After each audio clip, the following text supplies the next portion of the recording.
There's also a big difference between delegating and just abdicating responsibility and handing something off to someone without them really knowing how to do it. Make sure that you invest the time and effort training people to ensure that they're able to do what they're meant to be doing. You've got to have the right people. Right seats are fundamental. If you find out you're wrong, then okay, you can try and pivot as soon as possible. Never compromise when it comes to hiring. Be really clear on what your core values are that you want people to do. Be clear to the extent that the person can do the job and go on that basis.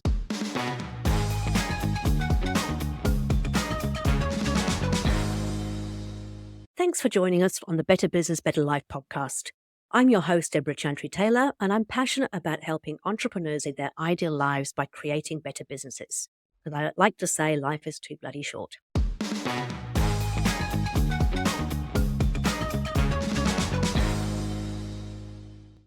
I'm a certified EOS Implementer, an FBA-accredited family business advisor, and a business owner myself with several business interests. I work with established business owners and their leadership teams to help them live their ideal entrepreneurial life using EOS, the Entrepreneurial Operating System. I use this podcast to share practical tips and tools about how to use EOS in your business and life to get more of what you want. Today's guest is an Ernst & Young Entrepreneur of the Year winner and was a Forbes Future Leaders Under 30 nominee. He has built, scaled, and successfully exited businesses in the UK and the US, and he's an investor and a professional EOS implementer. Today, he's going to share with us how he took a startup business, sold it to a multinational, came back in to revive that business, built it up in the UK, and how he eventually sold it again before he then went on to become an EOS implementer. My guest today is Jonny Goldstone. So welcome to the show, Jonny. Great to have you here. Thanks. Good to be here. Yeah, so we've been having a bit of a chat before we start recording. And you've got quite an interesting story because you haven't always been a business person. Is that right? That's absolutely right. Yeah. Tell us a bit about how you got to where you are today. So I started out after education as a lawyer. So I qualified as a corporate lawyer, having spent all my time growing up thinking I wanted to be a lawyer. My father was a lawyer and lots of law in the family. And that's what I thought was going to be fun for me. Within a year of qualifying, I realized it was not what I wanted to be doing. It wasn't very creative, and the work-life balance, well, it really wasn't much of a balance. So I just left the law without really having a plan of what I was going to do. So my parents were absolutely thrilled about that when I told them. And then they were even more thrilled about 6 months later when I told them I was going to set up a taxi company, minicab company, which, it's a very good industry. There's lots going for it, but it wasn't what they dreamt of for me when they put me through law school and everything.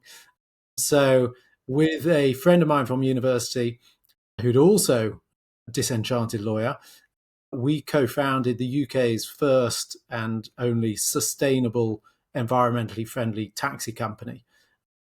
It was called Green Tomato Cars, so it had a crazy name. And we were two ex-lawyers starting up this environmentally friendly taxi company. People thought we were mad. We got a load of publicity. We made it up as we went along.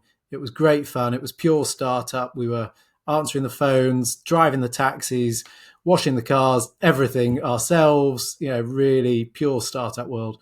Great fun. And then we built the business. We didn't really know what we were going to do with it.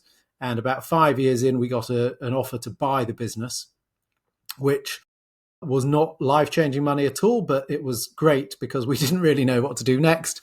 And we kind of had the sense that it was going to take a lot of investment to move it to the next stage. So we sold the business. Who bought it out of interest? Was it another taxi firm? We were acquired by a multinational transportation company called Veolia Transdev. They have operations in 5 continents, multi-billion. They'd never done cab taxi in the UK, and the UK business arm sort of wanted to experiment maybe and dip its toe in the water because that industry was becoming sexy, I think is overused. I wouldn't say it was becoming sexy, but it was certainly becoming something they were interested in. And this was all before smartphones and apps and all of that kind of thing. But they took a punt on getting into that sector. And I stayed around for a couple of years after we sold as part of that deal. And then they asked me if I wanted to go and set it up in America. So I went to Washington, D.C., relocated with my wife and two very young children at the time, and had 2 years there trying to set up this business, which was a complete failure. Not quite from the moment I got there, but it turned out it was a hospital pass, if you know the phrase. And basically, everything I'd been promised wasn't so, and also the market forces were changing just at the time we tried to set up, because Uber was creating a massive stink. There were sort of allegations that they were spying on senators and using their technology to sort of know where people were going and all sorts. And we were trying to set up what seemed like a similar business in Washington, D.C. So the regulators were like, we don't want to know about it. So apparently they never even opened our application to be regulated. So I managed to run that business under a different brand of one of the existing businesses that the company that had bought us already had out there. And that went fine. But it meant that the green tomato brand, or the green tomato brand, as I had to learn to call it, never got off the ground in America. So I ended up coming back to the UK. Like I say, we had a young family. We had to decide whether to stay or to come back and get the kids into school and all of that sort of thing. So maybe if it was just the wife and myself, we may have stayed longer, because it was a great experience in terms of the lifestyle. But from a family, logistics and everything, it made sense to come home. So we came back to the UK. I got various roles in consultancy and mentoring, and was on some advisory boards. And I also had a couple of startups that I tried to get off the ground. Didn't quite happen, but some really interesting experiences. And then just as I was at the stage of, oh my God, what am I going to do now? Because the little money pot had run dry pretty much. The company that had bought Green Tomato Cars from me contacted me to see if I wanted to come back. And long story short, the business had fallen on really hard times. Not because I wasn't there, but because Uber had made a massive splash in the UK, and it had really upset the model that we were operating, and they'd struggled to work out the strategy and stuff to sort of address that. So they're in a position where they were looking to sell the business that wasn't doing very well, and they wanted a safe pair of hands to sort of steady the ship whilst they went through that process. Ended up that they couldn't find a buyer, and the week before Christmas, they were about to put the business into administration. And I was in a horrible position of knowing that all our staff and drivers were going to be let go and weren't going to be paid just before Christmas. And it was just myself and the finance director who were privy to this information, which was real pressure, worst position I've ever been in my life. And it was pretty horrific. Fortunately, I had two things. I had a coach who I was able to talk to and confide in, which really helped me personally. And I also had a business partner who I'd been talking with and possibly lining things up with, who was happy to come in and take the business back, essentially. And so the day after Boxing Day, so the 27th of December, because the insurance brokers were all on holiday over Christmas, we took the business back into our own ownership, and we basically had 3-4 months of cash before it was going to go under again. So we had to do a really quick turnaround. We managed that, turned the business around, and just around that time, I had come across EOS. So I'd been given the book Traction, read Traction, sort of turning the pages. I was like, oh my God, why did nobody tell me about this before? I can't believe this exists. This is amazing. And so we implemented EOS into the business, having done the very quick turnaround. EOS isn't really a turnaround tool, but it's a great thing to then develop the business and put good systems in place once you've got a steady footing. So we turned the business around. We implemented EOS as far as we could, and we got the business back to a really good place. We acquired another business. We ran some massive projects really successfully. And just over 18 months ago, we were acquired ourselves by the UK's largest minicab operator in London. So it sort of came full circle. So I've ended up exiting the business twice. And over that period, over the last 3 or 4 years, I've got to say I kind of lost my passion for being in an operating business. And I got more and more interested in learning about business science and coaching. So I've done a lot of reading, webinars, all that sort of thing. And so having sold the business, that's essentially freed me up to become an EOS implementer, which essentially is what I'm now passionate about, which is working with other businesses, leadership teams of similar size businesses, and helping them just to get their business running as well as possible, whether it's that they're looking to sell it or grow it or just move things along. So that's what I get to do now. So that's where I've come to.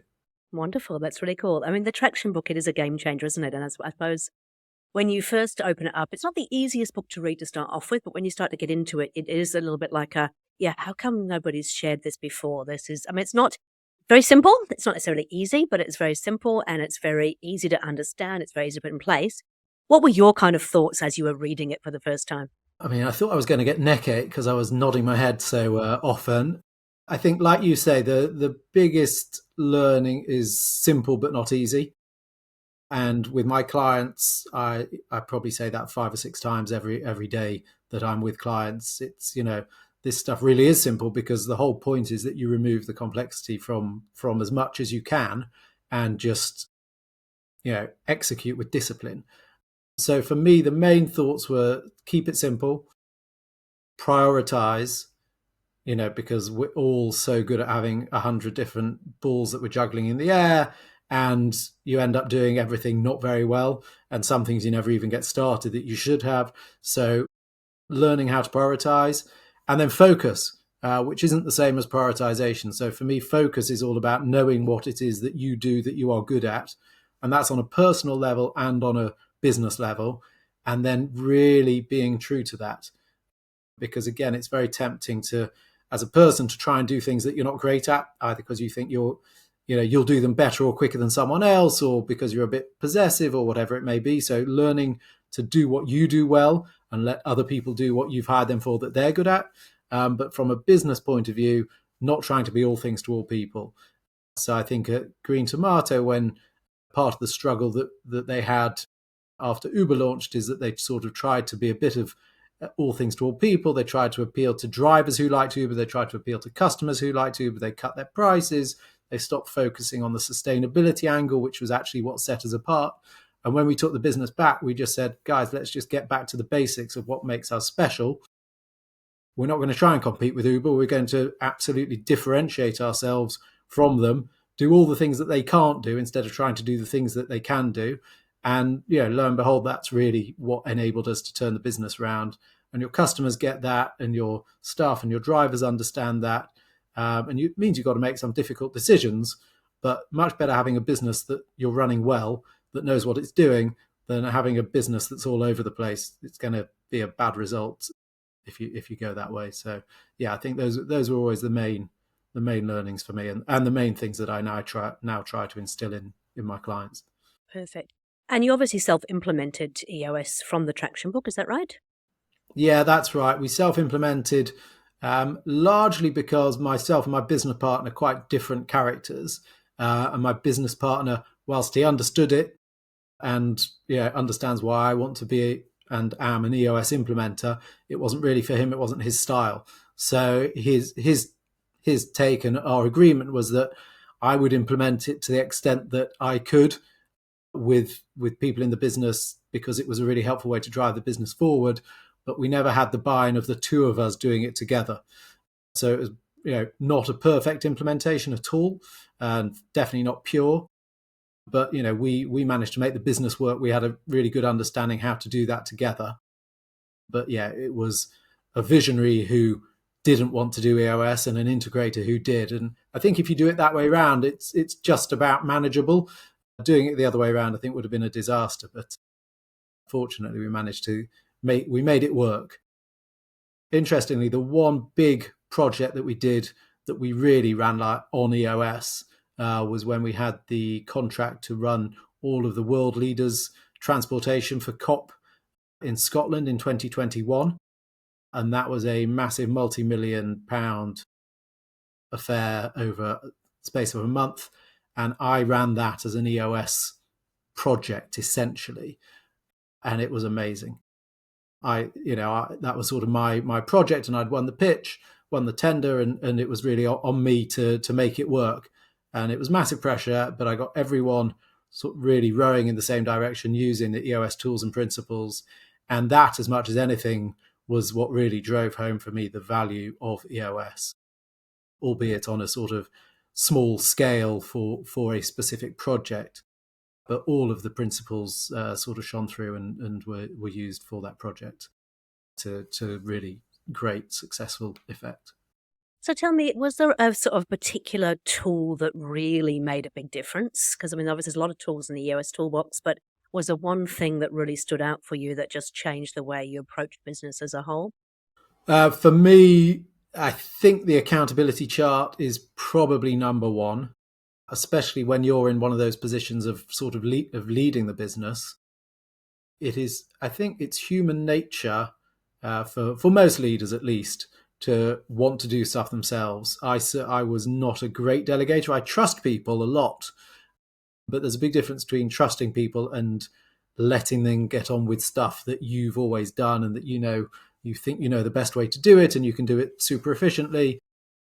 And there's also a big difference between delegating and just abdicating responsibility and handing something off to someone without them really knowing how to do it and just saying, oh, well, I'm letting you do it, so you go and do it. So I think with the accountability chart, you really learn, who's responsible for what, and then you make sure that you invest the time and effort training people, if they haven't got the skills already, to ensure that they're able to do what they're meant to be doing.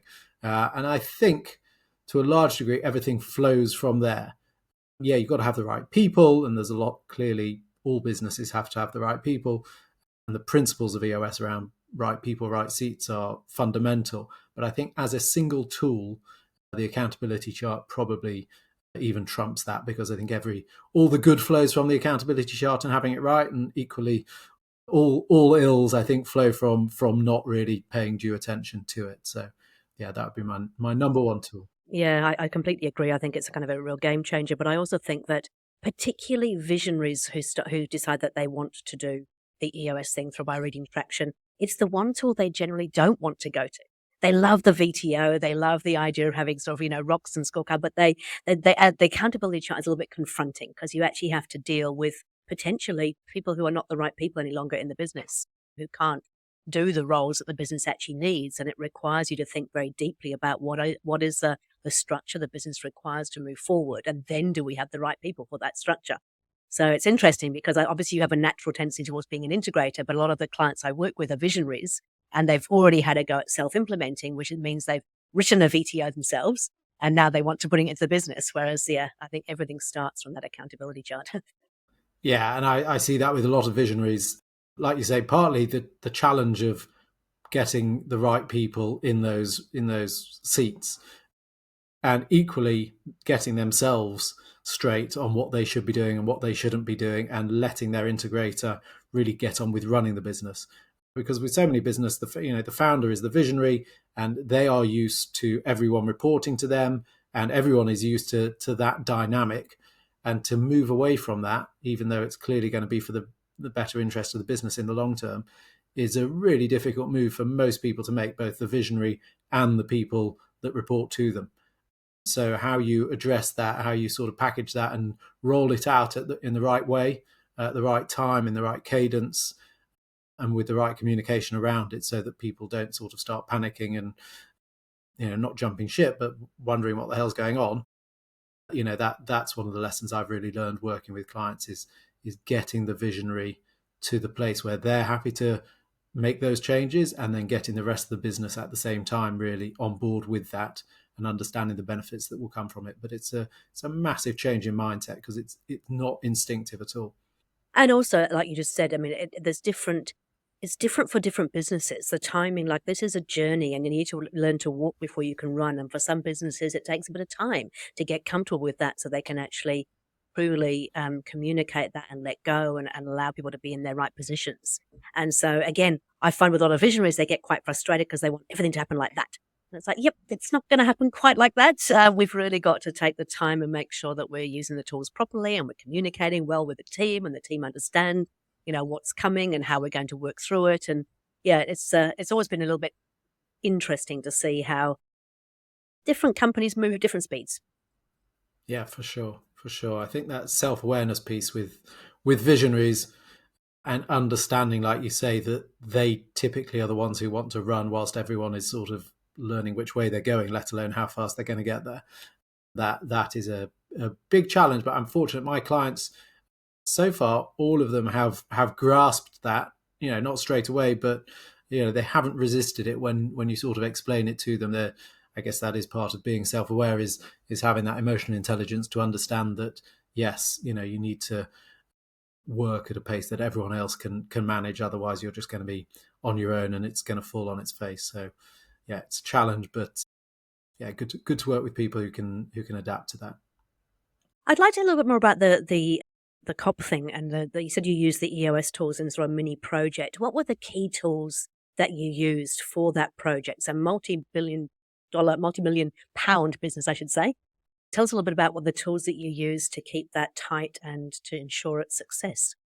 Well, so that again really came down to the accountability chart first and foremost. We were outsourcing a lot of the roles to different stakeholders. So outsourcing all of the driver recruitment to a partner, outsourcing the vehicle onboarding and sourcing to a commercial partner, and managing that.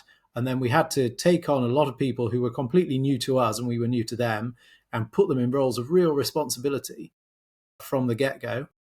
So working out what those roles were and how the structure was going to work and who was going to report to whom and what each team was going to do, and having to get that really clear. You didn't have the luxury of time to get anything wrong. So people had to be absolutely clear what they were doing and what they weren't doing, and who was doing other things and how they all worked together.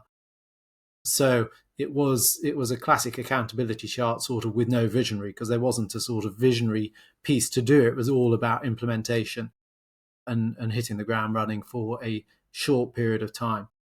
So that was key.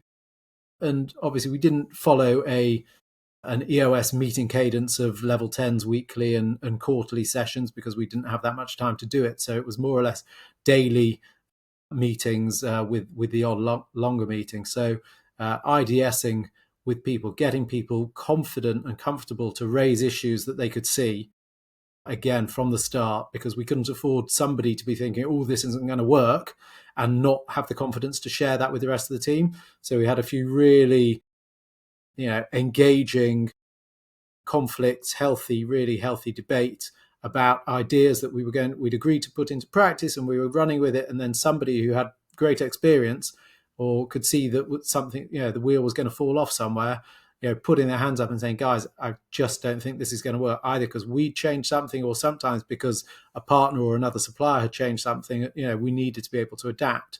And so it was absolutely critical that anybody who saw an issue felt that they could raise that issue and that we could address it properly.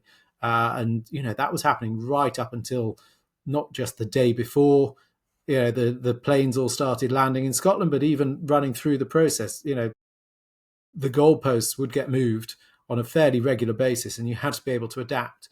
And so having daily meetings with all the key stakeholders and anybody being able to address an issue like that was really, really important, and worked fantastically well, and definitely saved our skin on more than one occasion. And I think it's really interesting, isn't it? Because I know that I've worked in many, many different businesses, both as an owner and also for other people.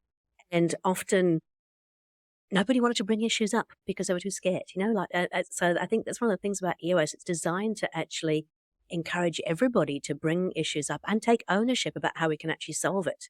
And I love it, because I've got some businesses where they're really, really hands-on, like they grow fruit and vegetables. And so the guys out on the shop floor who are planting potatoes, picking potatoes, they still get a chance to actually raise issues, which in the past they wouldn't have done. It would have been all up to managers, and the managers would decide what to do. But really the people who are most likely to pick up on the issues are the people who are actually on the shop floor or the field, as it may be. Yeah, absolutely. And we saw that running COP. We had, drivers who were out there literally on the road with principals in the car who, had the confidence and would call in at the end of the day and say, guys, I know we're doing it this way, but actually, could we try looking at doing something else? And this is why. And it's because I have seen something out there for myself. And it's so like you say, it's very rare for, I think, for people, who are in that operational role at the coalface to have the confidence to do that. And it's also very rare, unfortunately, I think, for leadership to want to listen to that. They might sometimes give it lip service, and some much more enlightened leaders will want to hear that. But so many leaders, are just sort of, well, just carry on doing what you're doing. It'll work. It'll be fine. Trust the process, all that kind of thing. And sometimes, yes, you've got a process and you do need to just follow the process. But just going on blindly because that's how it's always been done, or that's what somebody said at some point without really understanding or without knowing what was going to change, clearly that's going to land you in trouble. But like you say, it's critical that people have that confidence to raise their voice, and believing that they're going to be listened to. Because if you can raise a concern but you don't believe you're going to be listened to, again, you're not going to bother. So it's both sides of that equation. I'm going to go a little bit away from EOS. I'm just a little bit intrigued to find out, how you turned around the green tomato business. So when it was obviously in a decline and you're getting towards Christmas and everything was looking pretty dire, what did you have to do to actually turn it around? Like what tools did you use personally and how did you approach that? Okay, so turning it around was a pretty blunt experience. The business was going to run out of money. We had far too much cost in the business, especially people. The previous owners had sort of built the business up for a lot of growth.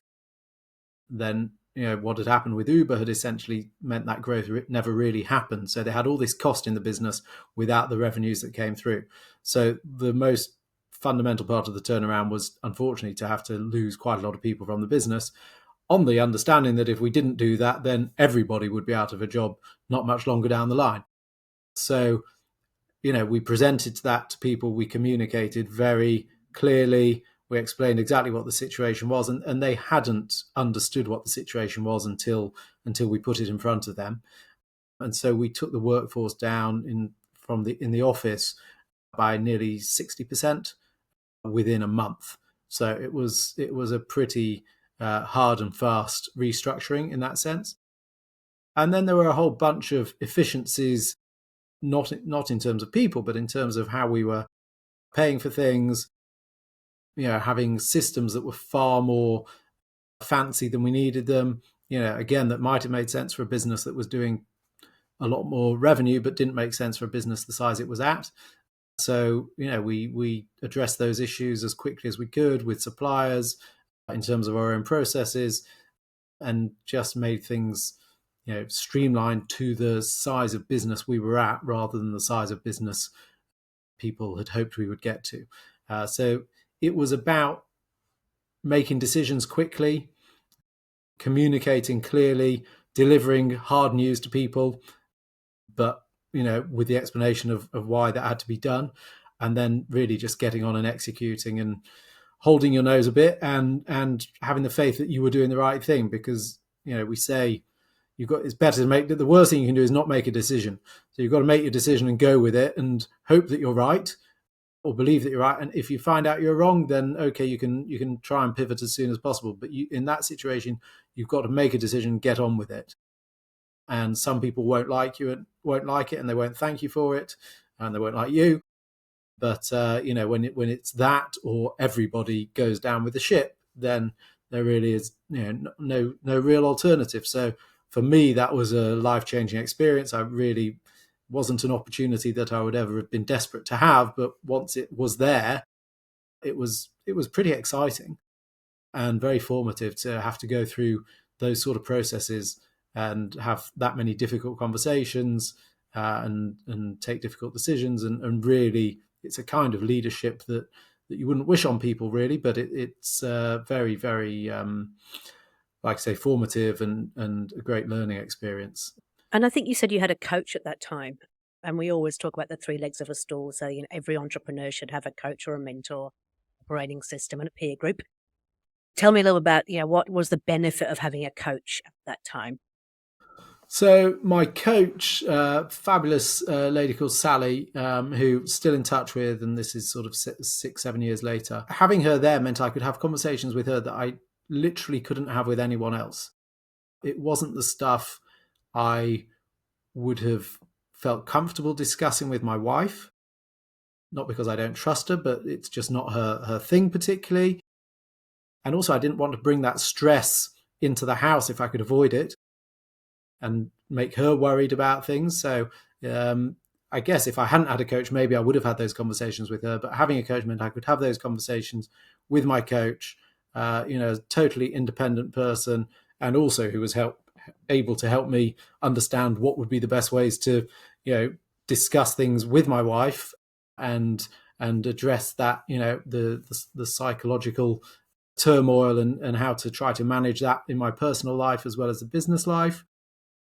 And also to be a sounding board and a source of experience who'd seen these things and been through them before, and could reassure me that, not give me false hope or false promises, but reassure me that, if you think you understand what needs to change and you've got the confidence to go ahead with it, then hopefully it'll be all right.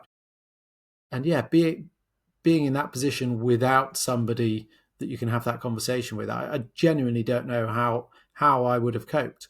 I'll tell you, and whoever watches this podcast, I had a conversation with Sally where I was crying my eyes out, utter deep pain in my stomach of not knowing how this was going to go, and fearing that all these people were going to lose their jobs the day before Christmas. And she was an amazing support for me, and we still talk about it. And her and the coaching program that I was on at that time, made a massive impact to me in my life, and I like to think to the business and the way that we ended up being able to turn that around. Because I think, without that, I just don't know that I would have had the wherewithal, intellectually or especially emotionally to have dealt with that situation. Yeah, that's good. I mean, it is important, I think, to have somebody that because I'm the same. I mean, I love my husband dearly and he's very, very supportive, but it's just not his wheelhouse. He's not a business person. And it's hard to have the conversation with somebody. He's an employee. So for him, it's quite a different way of working. And so that he just doesn't understand what it's like to be a business owner. And we've had some pretty tough times. We had an event center when COVID hit. So that was a challenging time. Yeah. Anyway. Okay, cool. So now let's get back to EOS. So after putting it into the business, so you turned the business around, you put EOS in, you saw fundamentally what a massive difference it could make. And then once you got to sell the business for the second time, you decided you would actually like to help other people with EOS. So tell me, what do your days look like now as an EOS implementer? Well, so I'm still building my practice. So right now I'm actually preparing for an annual session with a client who I've been with for a year. They're my probably longest serving client. Very happy to say that we're still together and they're still making great progress. So a lot of my time is spent doing essentially business development. So a lot of networking, meeting people. There isn't massive awareness of EOS in the UK. So there's quite a lot of educating my potential market as to what EOS is and therefore what difference that can make. And there's lots of people that I talk with who are in the same position that I was, of just not knowing that not only that EOS existed, but actually not knowing that there was such a thing as an operating system for running a business. As I had no idea. You're just sort of running it based on common sense and maybe some good advice from mentors or people, but to know that there is actually a operating system for running a business, it was an absolute revelation to me and is to a lot of people. So there's the business development side of it. There's the learning and training side of it for me. So I do a lot of reading, watch a lot of webinars, listen to audiobooks. I've become really quite fascinated with the science of business and the science of improvement in particular. So I sort of spend a lot of time in books and learning better ways and different ways of doing things and addressing issues both from a business point of view and from a coaching point of view, because I've got a huge amount to learn as a coach. And then there's the time with clients. So my session days with clients, which I sort of think of as the reward for the biz dev and the learning. My session days with clients they're sort of exhausting and energizing at the same time. So by the end of it, you're on a high, but you're frazzled and you sleep really well at night having done those days. And it's, invariably there's a level of emotion that you go through with your teams. People will be sharing things they've never shared before. You'll be addressing issues that people had been avoiding for years sometimes, and you get the team to address that issue, and that is an amazing feeling. It's a big responsibility when you're opening up that can of worms that you appreciate you're opening it, and that you're not going to open it without knowing that you're going to be able to close it at the end. So that can be a real intense time for me and my clients. But so far, yeah, every session day I've done with them, by the end of it, I'm pretty exhausted but buzzing. And it tends to be the same for them as well. And sometimes there have been tears. And the feedback that often comes in, my God, that was exhausting and that was so intense. And I never thought it would be like, I've never had a day like that, but God, it was great. And thank you so much. So that's, incredibly rewarding and validating for me. And I, as far as I'm aware, other EOS implementers have a pretty similar experience. So yeah, I can't wait to get into the sessions with my clients. And of course, although what we do is incredibly structured and robust in terms of the process we follow, every day is completely different, because you don't know what issues are going to come up, and your clients are all different individuals, so people are going to deal with things in different ways. So yeah, that there is that excitement, and you're sort of taking a bit of a leap of faith each time with your clients, but hopefully in an environment where the parachute is going to open at some point. And so that you can land safely together, which is so far the experience I've had. I must admit, yeah, I'm the same. I mean, sometimes when you do sort of 3 or 4 sessions in a row, at the end of the day, you're absolutely on a high, but you're also, as you said, you sleep really well. And by the time you've done 3 or 4 in a week, I'm just ready to blob a little bit at the end of it, because I've used up all the energy, but still feel amazingly great at the end of it. A couple of things I want to bring up. So operating system, when we use the term operating system, so in New Zealand, similar kind of thing. People didn't know what EOS was, didn't know what an operating system was. As soon as you said operating system, they immediately jumped to IT, software. It's obviously not that. So how do you explain an operating system to people? So I sort of analogize it with having a personal trainer. And so a way of doing something that's going to touch on all aspects of how you perform. So for a business, that's tools, disciplines, best practices, that you put them all together, and it's a comprehensive package that all work together and they all support each other. And so the more you do one and the better you get at one, the better that will enable you to do the others as well. And the other thing is that none of it is rocket science. It's all stuff that you will be doing sometimes. Again, like with a personal trainer, of course, sometimes you'll go for a jog, sometimes you'll eat really healthily, sometimes you might even do some meditation. So none of it's stuff that people don't understand, but it's how it all works together, and doing it with discipline and doing it with structure, so that you're doing the right amount of each different thing. And if you go off track sometimes, it's not the end of the world. You know how to bring it back on track. So that's sort of how I explain it for my clients. And you show them the parts of the model, the 6 key components of the EOS model, and that helps them understand better what you're talking about in that context, and also how you're working with the teams to get clarity on the vision and to execute and to have team health. And that again helps them to understand where you're going to get to. I think also that people often hear it and they kind of think it's going to be very cookie cutter. But I always say, it is a framework that is designed to get you dealing with those 6 key components and working to strengthen them. But it's just like building a house. The framework is the foundations, and we built with wooden frames over here. So I said the wooden frames. So you decide how big the house is going to be. You put your foundations, you put the wooden frames in.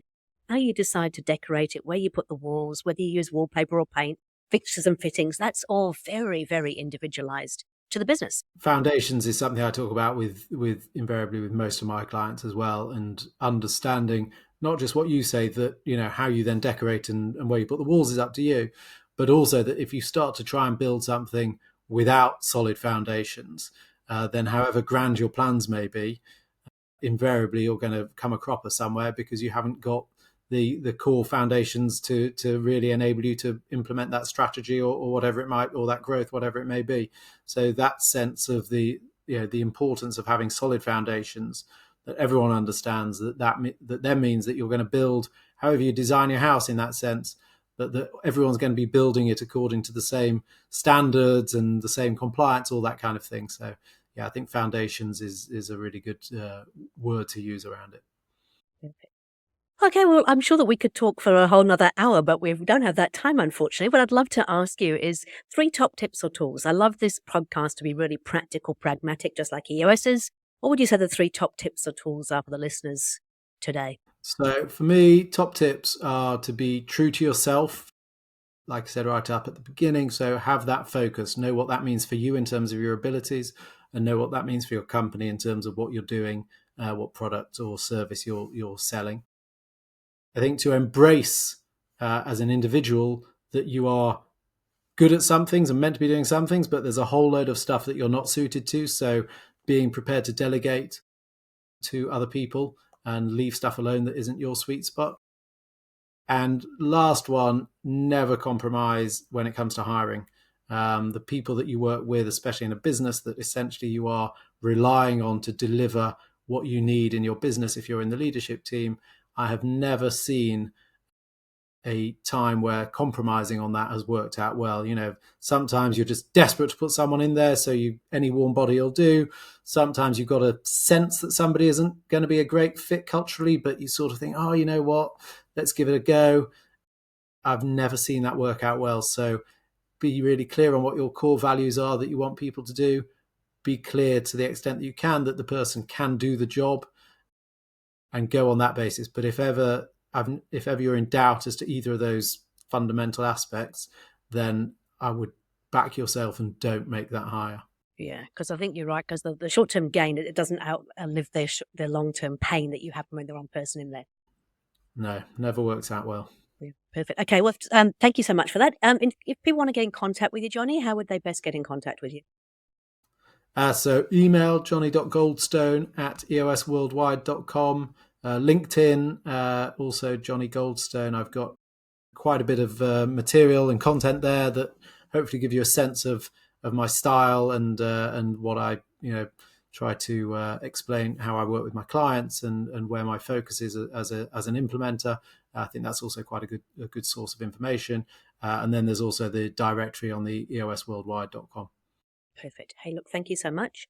I hopefully will get to meet you one day at one of the EOS conferences. But in the meantime, yeah, look after yourself, and we'll look forward to seeing you again soon. Look forward to it, Deborah. Thank you so much for having me. Pleasure. Thank you.